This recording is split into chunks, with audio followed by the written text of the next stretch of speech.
Into the Thanksgiving preview. This is Block Party. I'm your host, Mike Wahle. Thank you for watching. Look, the Packers are going into the Detroit Lions Ford Field for what's going to be a one hell of a football game. I think against two teams fighting for the NFC North title.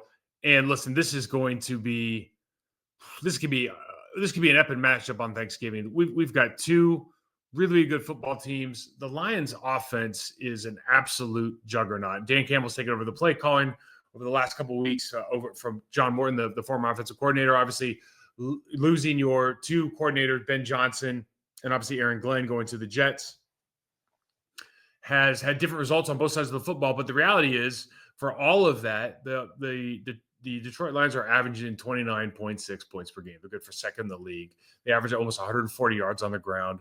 Jahmyr Gibbs is right now probably the premier running back in the National Football League. These guys have weapons. I mean, watching this tape, man, they're not as good at the interior offensive line as they were in years past. We talked about that before. We saw it in the opening game at Green Bay. But this is going to be a different football game. I think from the Lions' perspective, they don't have the crowd noise. They have that as their advantage. They're at home, short week, and they've really hit their stride. Listen, if all else fails, you just hand it to Jahmyr Gibbs and let him do the work. Because you watch the tape and you think you got it on like 1.3, 1.5 speed. This guy is absolutely electric, as are all their wide receiver weapons. Jared Goff's putting the ball on the spot. We're going to see some opportunities, I think, to get pressure on the quarterback. The problem is they run so much different stuff effectively, or they window dress as well as anybody in the National Football League, and they do so much with jumbo. They do so much out of under center. It gives them so much optionality about where to insert their tight end or what kind of look they're trying to show their defense. I just think they're really, really good. It's going to be a tough challenge for what I think is the best Packers defense, at least I've seen in a long, long time. And then defensively, Detroit's got Alim McNeil back. They got a first rounder at nose tackle. They've got DJ Reader playing inside. And we can talk about their secondary. I think their linebackers, Jack Campbell's having a hell of a year in his second year out of Iowa. They're top 12 in defense. They're giving up 22 points a game. They're only giving up 100 yards rushing. The thing that you see with them is it does start at the interior defensive line up front, which is not something you could have said in the first meeting against these two teams. And then the other thing in the secondary, they like to play a lot of man. They take chances. They like to pressure, and they get penalized a lot. They're one of the more penalized teams. I think they're the bottom 5 in the league as far as getting penalties in the secondary or on defense. So there's going to be some opportunities for deep plays. There's going to be opportunities for winning your one-on-ones. There's going to be opportunities for yard after catch and yard after contact with this team, with all the pressure that they bring. Exciting film to watch against the Giants, man. There's a lot of meat on the film as far as trying to understand how to beat this team. You guys have a look. We'll get back at the end for a little recap. So you look here, and this game is all about stopping the run. And they're going to run duo here. They're going to get a double team with the center and the left guard, try to get up to Campbell, who I think is having an outstanding year at the linebacker position, second year out of Iowa. They're running 13 here under center. These guys play single safety high. They bring guys down in the box. You can see right now they got a 6-man defensive front with, they're really just playing like a 6-2 here. They bring pressure. They play man coverage in the back end. They'll take chances. They want to stop the run and get guys behind the sticks. And they're physical up front. DJ Reader, they got a first-round draft pick playing nose tackle. They got Alim McNeil, who wasn't there last time we played them. Obviously, Aiden Hutchinson gets a lot of well-deserved attention, but this is a good football team. And you can see interior, you really got to bring it. If you got that single, like this right guard does, like this is a tough block, right? In this situation, got to be able to bring it. Stay on your track. Win at the line of scrimmage. Move guys off the ball. Here they bring Brian Branch into the box. Again, single safety high. They're going to shift down with Hutchinson. Just shift this down.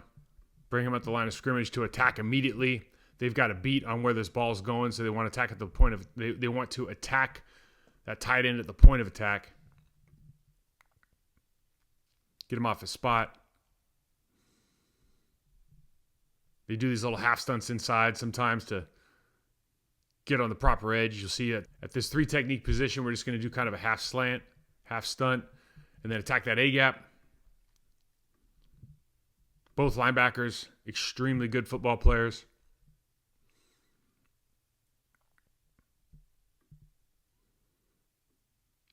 But it all starts with those interior defensive linemen, I think, with these guys. And they just do from my opinion, these 3 are just playing extremely well. Let's just use these guys are doing an extremely good job, I think, of getting off blocks and winning at the line of scrimmage. And it sets them up to do exactly what they want, which is pressure in those get second and longs, third and longs, get an opportunity to play those little match zones or man coverage, stay in that single safety look, and be a ball hawks. So I know this is repetitive with 3 plays in a row here, stopping the run, and they're in the death zone, which means you're going out, you're inside the 20 going out. But you just see how they're stacking this box, man. There's just a lot of people around the line of scrimmage. And the Giants are playing in a personnel grouping that I like, which is either jumbo 13 or 13. And they've got this, you've got the matchup. If you look at it from the Packers' perspective, like I actually like this because you've got this you got what you want outside. Now, do you have a player that you feel like you can beat man coverage right here? Safety's back deep, 15 yards at least. And so you're going to have some opportunities to throw the football here. You also, you're kind of getting what you want or what you expect. And one thing the Lions do when they get into these personnel packages is they're going to, and you'll see it here, they're just going to start doing a little bit of slanting on the backside, trying to open up space for those linebackers. Jack Campbell's, again, having a fantastic year. Really physical football player. You see him come down here and just easy plays. But can you see this as you see the creep down? Are we able to not only just wash it, but can we get a little movement? Can we cut this off? And can we get somebody up to that second level? And really, the name of the game in these situations is can you force corners to make plays they don't want to make, they don't want to make. But if you're going to let probably your leading tackler, I don't know if it's him or Anzalone or somebody else, but if you let your leading guys get on 1v1s in the hole, feel pretty good about life, right? I think their ability to, attack downhill and all of this stuff, disguise coverages, disguise fronts, is only enhanced when you're at home, particularly in a Thanksgiving, week game, short week, etc. Now, when we get spread out and they're still going to play this man coverage at the line of scrimmage, there's no cushions here. You lose, you lose. You lose, you lose. Down here, you lose, you're done. The recovery time and everything, the cushion, the buffer that you have if you play 5, 6, 7 yards off, it's different. And I think there's going to be a lot of plays to be made. There's 2 questions you have to answer. One, from a protection standpoint, do you have the right calls and right conversations? Communication at the line of scrimmage so you can deal with the rushers that are actually showing up. And I think we'll show another one in some of these front looks. You'll get an idea of who can and cannot drop, and I'm sure the Packers are well aware of that. And the second thing is, do you feel like you can win outside? If you got guys that can win outside and deliver the football on time, we're going to be in great shape. There's always a give and take to when you play high pressure or man coverage.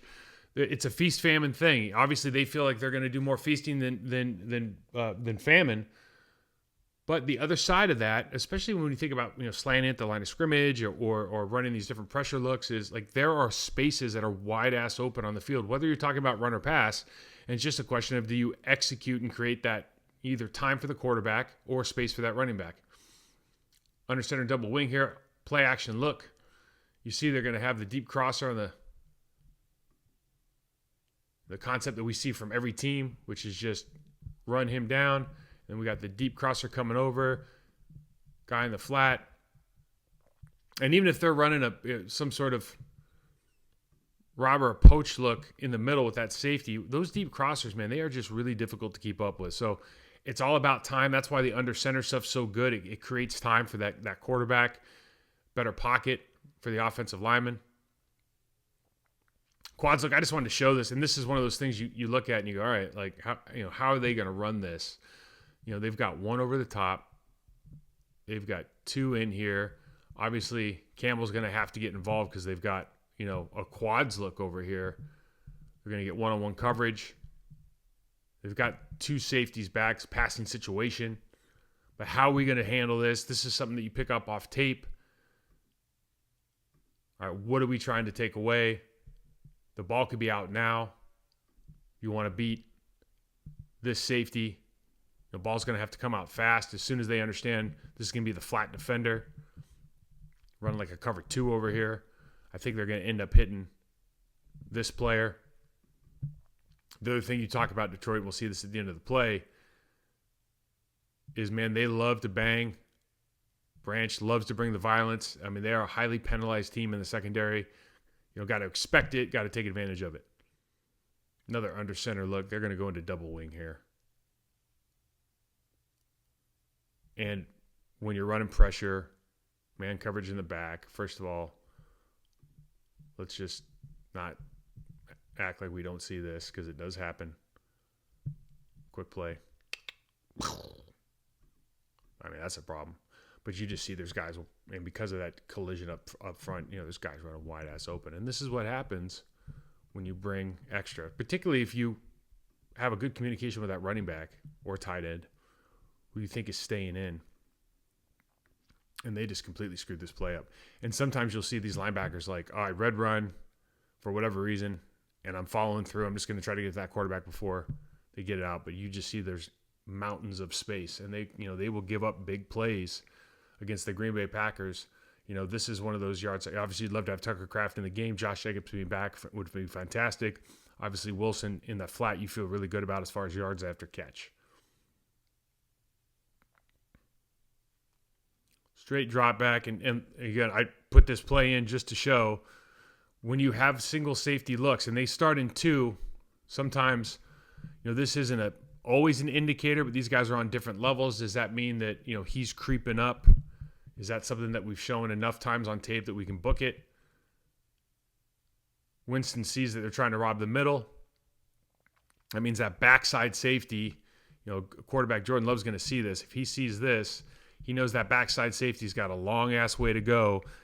And if they got man coverage over there, they like that matchup. If that's Christian Watson, you feel really good about that matchup now. You just throw the fade, and a lot of good things can happen even if they don't catch the football, right? A lot of flags. A lot of flags on the ground in these games. Fullback look. Love it. Love it. This is one of those things where I just watched this play, and my immediate thought was, as good as Jack Campbell is, I bet you he doesn't love the way he inserted against the fullback. And I don't know that, first of all, take care of the down guy. They took care of the down guy, and that's a huge deal. That first block, we call that a chip, right guard and center. They do a little chip here. Get him down on the ground so that guard can get up to Anzalone. But you're leading through here.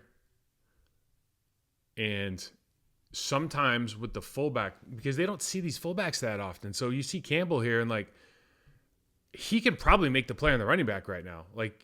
What ends up happening, they haven't seen it a lot, and it's probably just you're programmed, is sometimes you just I'm going to blow up that fullback so the next guy can make the play.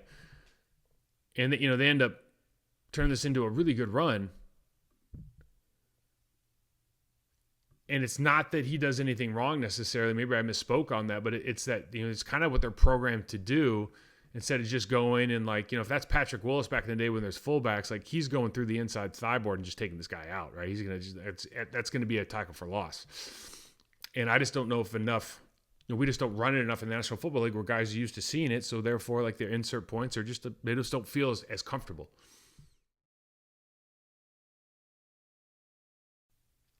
One thing you love about the Detroit Lions is all the different ways that they line up to get people the ball. And it doesn't have to be big plays. But it would be really tough just watching film on these guys. And they do, for my money, when they're under center, I think they're devastating. The gun looks, Jared Goff can throw the ball anywhere on the field. He's got an incredible arm. Because he's not that mobile, his timing is really good. He's planting and throwing. He's not trying to get hit. He does get hit a couple times in this game. We'll see the left guard struggle a little bit in this game. Hopefully we can, replicate that pressure. But the different ways, You got Amon-Ra St. Brown at the tip of the spear here, David Montgomery, and then their tight end at the wing sides of the full house. And one thing that these guys do as often and as well as anybody is they brought back Dan Skipper, and they utilize that jumbo package to get the personnel that they want. And then they just take advantage, even if it's these little window throws for 5-6 yards. It's just an easy way. That's a third down play. Just an easy way to get some extra set of reps, extra set of downs. Excuse me. A lot of shifts, a lot of motions, and one thing. I think this play ends up in a sack or something. But I just why do you shift? Why do you motion? So they start out, and just watch what happens to these two players when you change the formation pre-snap. The movement, you increase depth, they're on different spaces. Like everything just shifts a little bit. Like it seems to be with most teams in the National Football League that the outside player in particular ends up becoming softer when you get a shift or a motion to or away from. And so let's focus first not on the sack, but what that does out here. So they've got a curl and a comeback or an out. This player is soft, like we said. Now he's got deeps anyways. Looks like they're running inverted 2. And because there was no flat player, we got the drop. But so we're just running off this safety, or the linebacker's not there in time. So they really have either play with Jared Goff's arm. So, and this is why they do what they do. Now on the other side of it, we go back and just watch pressure. And that left guard gets beat. I think I'll show it I think I have this from the end zone. Lining up wide out here, really lining up as a 4-tech and just being able to take that high angle rush. A lot of guards are not going to set this square. They're not going to set with their shoulders, hips, knees, and toes square to the line of scrimmage. They're going to end up turning. And you see that back foot, it's, come on, wrong one. Let's go again. On contact, he looks pretty good, but you see that base got wider, and so that left foot's going to open up on contact, bang, and now you're in trouble. Just work out that outside arm, get the sack.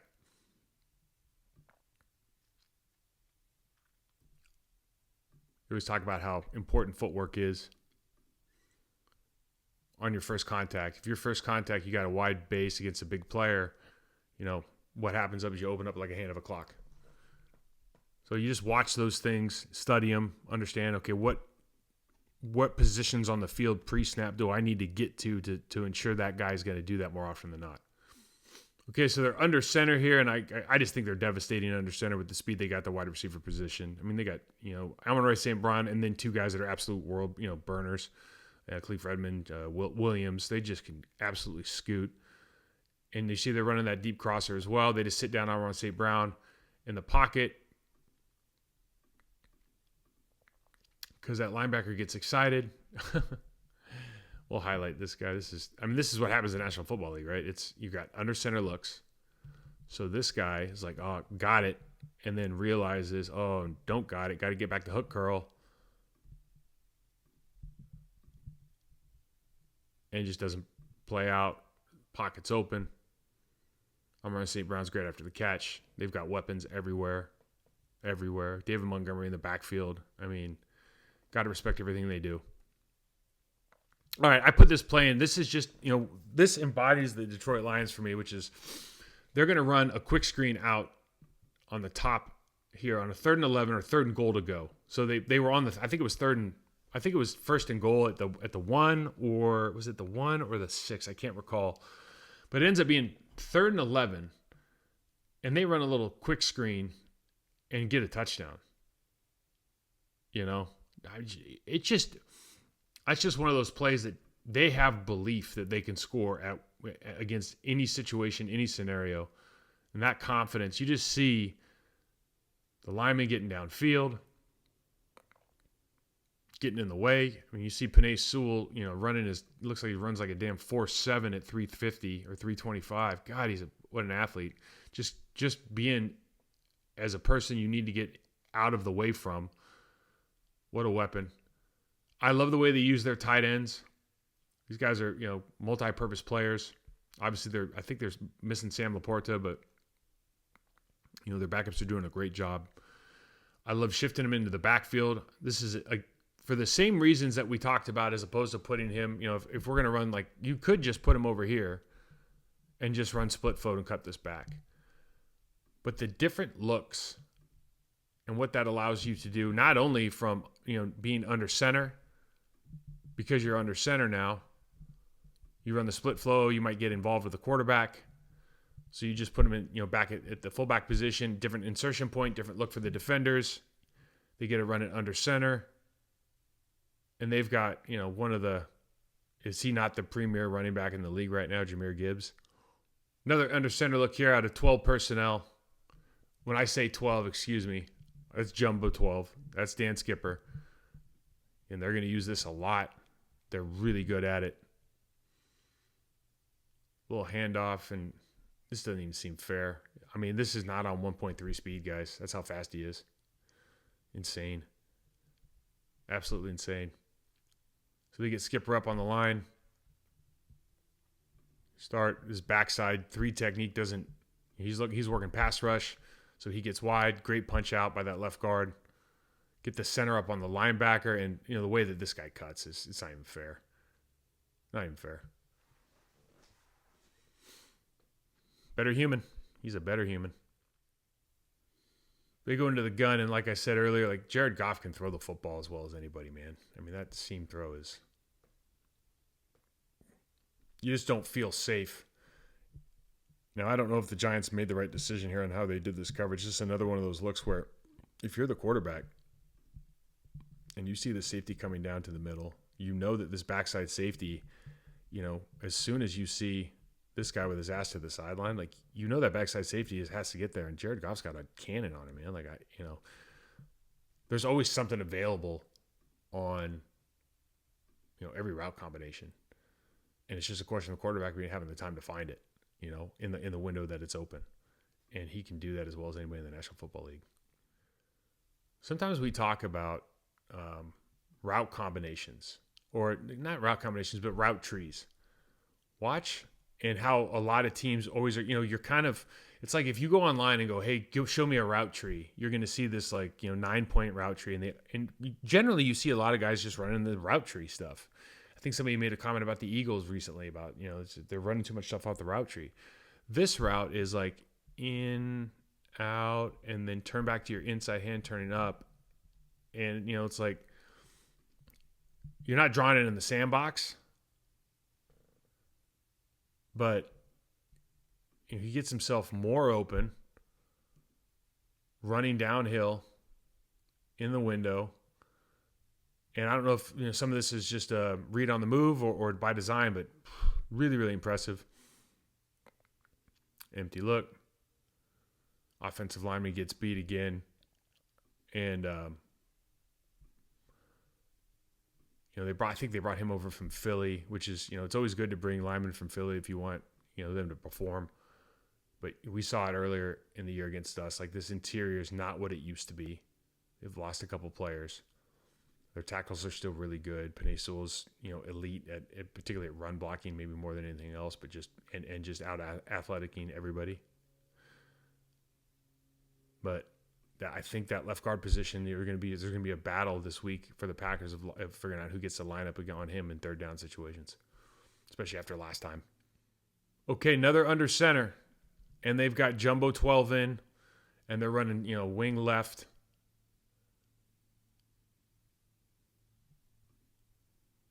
And the speed kills. And you got to worry about, as good as Amon-Ra St. Brown is, these guys are all absolute burners, right? So we've got to respect. They got the flat player coming out here just to get the eyes of the flat defender and then break it out. And Jared Goff an out throw, opposite hash, 20-yard rope on the dot. Really, really good. I mean, it's just such a smart design and execution, man. It's really this is a really fun offense to watch. I know Dan Campbell's calling the plays now. If I was him, I would call this play a lot. Going back to their jumbo look. Come on. Going back to their jumbo look. Tight end, that extra jumbo tight end is over on the left now. They run away from him. They got some softness over there. You know, it's like running Penei Sewell is never a bad idea. I'll show this from the end zone. You almost feel bad for the backside safety 24 here. Like, he's dead to rights. And then the guy who just hits the jets, and he's like, when you tackle, you're supposed to accelerate through the tackle. Dude, he's trying. Right here. He's trying to accelerate through this tackle, but Jahmyr Gibbs is accelerating better. He's out-humaning him. That's not fair. Look at this.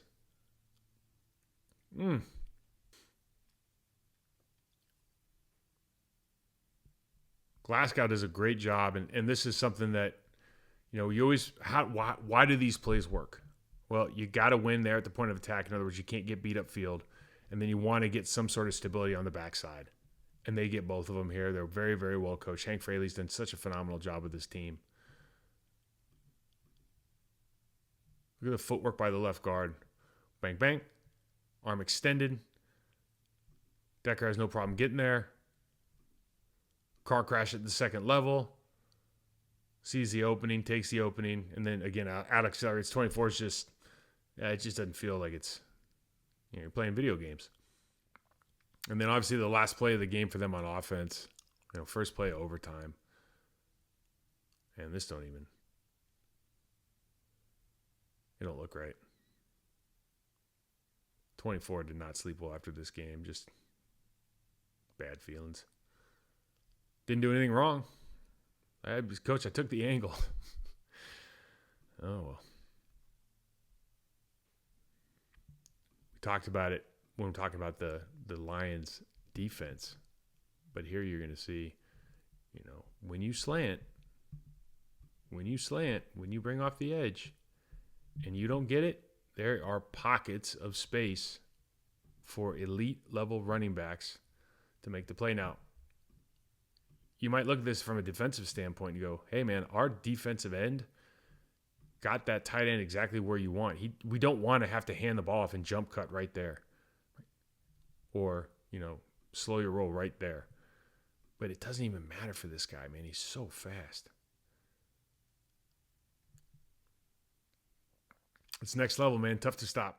So you can see, like, this is when all else fails, hand the ball off to Jahmyr Gibbs. You know, you got an all-pro in Jared Goff. You've got an all-pro in Amon-Ra St. Brown. Should be all-pro. You got 3 wide receivers that can absolute burners. They are missing Sam Laporta. I don't think they're as good interior as they used to be, but they still got 2 great tackles. Penei Sewell's been an all-pro. Weapons. Great defensive football team. The demeanor that they have, or the identity that they've taken from Kelvin Shepard, who was a guy that I coached in Miami, I think is a fantastic human, fantastic football player, and obviously fantastic coach. You just love the decisions that they make. I love everything about what Dan Campbell's done up in Detroit. It's hard. These games are difficult because I like to root for both teams because I think so much of Dan and what he's been able to do up there, and certainly how he's turned that entire city around into believing that Detroit Lions club. But this could be a fun game, man. Detroit by 3 going in. Going to be a tough-ass game. One quick fun story because it's Thanksgiving. Mike Flanagan and I are at Ford Field. We used to go out and we used to chew tobacco. We'd have some tobacco, chew tobacco and go sit out in BS, stretch a little bit. We'd play catch before the game. We get there like 4 hours early. We're in Ford Field. And it was the first time that Ford Field was open and they just have the new turf. And if people don't remember, before field turf, there was AstroTurf. And the first team to actually be able to play with field turf was Seattle because they were playing the University of Washington. That was the first team that had field turf, but it wasn't at their home stadium because they were still building their home stadium. So Detroit was the first team that had field turf. And I'll never forget, I don't even know why I bring up this story, but we were sitting out there and all these like executives in suits and ties and shit, they come up there. Hey, what do you guys think about the turf? And we're, it's cool. Okay, whatever. It's better than AstroTurf, I guess. And they start telling us about how safe it was and how nobody ever gets injured on it. 7 lower extremity injuries that day in that game. Look it up. Wild, wild, wild. I don't know why I brought that up because that has nothing to do with Thanksgiving. It's kind of a downer. But Nonetheless, this is going to be a fun-ass game. Guys, that's a wrap on this week's show. Thanks again for all Packers Nation for bringing in your questions, bringing in your comments. If you're enjoying this, if you enjoy the breakdowns, please hit that subscribe button, hit that 5-star review. We'll appreciate it. Maybe share it with another NFL fan. I'm Mike Wahle. I'm here to educate and inform, maybe entertain. Enjoy the week. Enjoy Thanksgiving, guys. Talk to you soon.